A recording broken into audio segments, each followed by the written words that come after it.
Hello दोस्तों, मैं किशन राज भील स्वागत करता हूं आपका हमारे यूट्यूब चैनल पर। दोस्तों, मैंने यह चैनल कोई पैसा कमाने के लालच में नहीं बनाया है और ना ही मुझे कोई पैसा मिलता है। मेरा यह चैनल बनाने का मुख्य उद्देश्य अपने समाज को काल्पनिक कहानियों से निकालकर वास्तविक इतिहास से रूबरू कराना है। और मेरे इस कार्य में आप सभी से निवेदन रहेगा कि अगर मेरा वीडियो आपको सही लगता है तो उसका जहां तक हो सके प्रचार करें। आप अपने YouTube चैनल पर भी वह वीडियो अपलोड कर प्रचार कर सकते हैं। मेरा चैनल कभी भी ब्लॉक किया जा सकता है। दोस्तों, आज हम राक्षस शब्द की सच्चाई को जानने का प्रयास करेंगे। तो आइए देखते हैं कि इस शब्द का वास्तविक अर्थ क्या है और हमारे मस्तिष्क में, दिमाग में क्या बैठाया गया है। दोस्तों, राक्षस शब्द का मूल शब्द रक्षस है। यही रक्षस बाद में राक्षस शब्द बना। यह उन लोगों के लिए बना जो भारत देश के मूल निवासी थे, आदिवासी थे। इस राक्षस शब्द का अर्थ रक्षक होता है, रखवाला होता है। लेकिन ब्राह्मणों ने हमारे मूल निवासियों के गंदे गंदे चित्र बनाकर उनका सुंदर रूप बिगाड़कर पेश किया और बतला दिया कि ये राक्षस हैं। और इसी से लोगों के दिमाग में राक्षस शब्द का अर्थ गलत फीड हो गया। यह शब्द उस समय की बात है जब आर्यों के आने से पहले यहाँ मूल निवासी बड़े प्रेम से रह रहे थे और फिर आर्य आए और आदिवासियों के इस देश पर हमला करने लगे तो यहाँ के रहने वाले लोगों ने भी उनको जवाब देना आरंभ किया।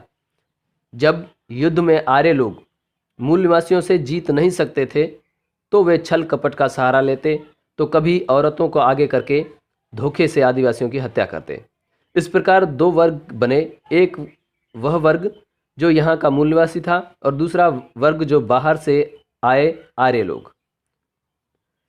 आर्य लोगों ने से अपनी धरती, अपने देश की रक्षा करने वाले लोगों को आर्यों ने रक्षक कहते हुए राक्षस कहा। उनका मानना था कि ये जो इस देश के रक्षक हैं, ये राक्षस जब तक हम मारे नहीं जाते तब तक हमारा राज इस देश पर नहीं आ सकता, अतः इन राक्षसों को मारो। अगर आपको लगता है कि यह कहानी मैं बिना किसी आधार के कह रहा हूँ तो यह कहना गलत है, क्योंकि मेरे पास प्रमाण है जो अभी मैं दिखाने जा रहा हूँ, जिसमें ब्राह्मणों के सबसे बड़े देवता स्वयं ब्रह्मा ने कहा है कि जो रक्षा करने का काम करते हैं वे राक्षस कहलाएंगे। देखिए प्रमाण पहला, श्री मध्य वाल्मीकि रामायण, गीता प्रेस गोरखपुर से प्रकाशित, द्वितीय खंड, उत्तरकांड, चौथा सर्ग, श्लोक संख्या 12 व 13, पृष्ठ संख्या 672, जिसमें लिखा है कि राम ने अगस्त्य जी से पूछा कि राक्षसों की उत्पत्ति कब और कैसे हुई। तब अगस्त्य जी ने कहा कि जब अकाल पड़ा, लोग भूख प्यास से पीड़ित थे, तब कुछ लोग ब्रह्मा के पास गए और कहा कि हम क्या करें। तब ब्रह्मा ने कहा कि आप इस जल की रक्षा करें। तब उनमें से कुछ लोगों ने कहा कि हम इस जल की रक्षा करेंगे। तब ब्रह्मा ने उन लोगों से कहा कि तुम में से जिन लोगों ने रक्षा करने की बात कही है वे राक्षस कहलाएंगे। रक्षा करने की बात जिन्होंने कही है, जो रक्षा करने का काम करेंगे वे राक्षस कहलाएंगे। अब प्रमाण दूसरा, श्री विष्णु पुराण, प्रथम अंश, अध्याय 5, श्लोक 42 व 43वां, पृष्ठ संख्या 24, गीता प्रेस में लिखा है कि ब्रह्मा ने अंधकार में स्थित होकर अर्थात किसी गुफा में छिपकर, क्षुधाग्रस्त होकर अर्थात भूख प्यास को सहन करते हुए सृष्टि अर्थात कानून की रचना की, कानून लिखा। तब बड़े कुरूप और दाढ़ी मूछ वाले व्यक्ति अर्थात मूल निवासी लोग, आदिवासी लोग उनके पास आए।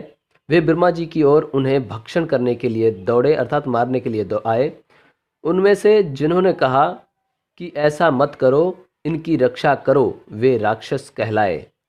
इस बात के हजारों प्रमाण है कि राक्षस का अर्थ रक्षा करने वाला, रक्षक होता है। लेकिन ये वो दो प्रमाण है जिससे स्पष्ट हो जाता है कि ब्राह्मणों ने अपने कानूनी ग्रंथों में भारत देश के मूल निवासियों, आदिवासियों को जो देश की रक्षा कर रहे थे उन्हें राक्षस कहा है। वे खुद यह मानते हैं कि रक्षा करने वालों को राक्षस कहा जाता है। दोस्तों, पूरा वीडियो देखने के लिए धन्यवाद।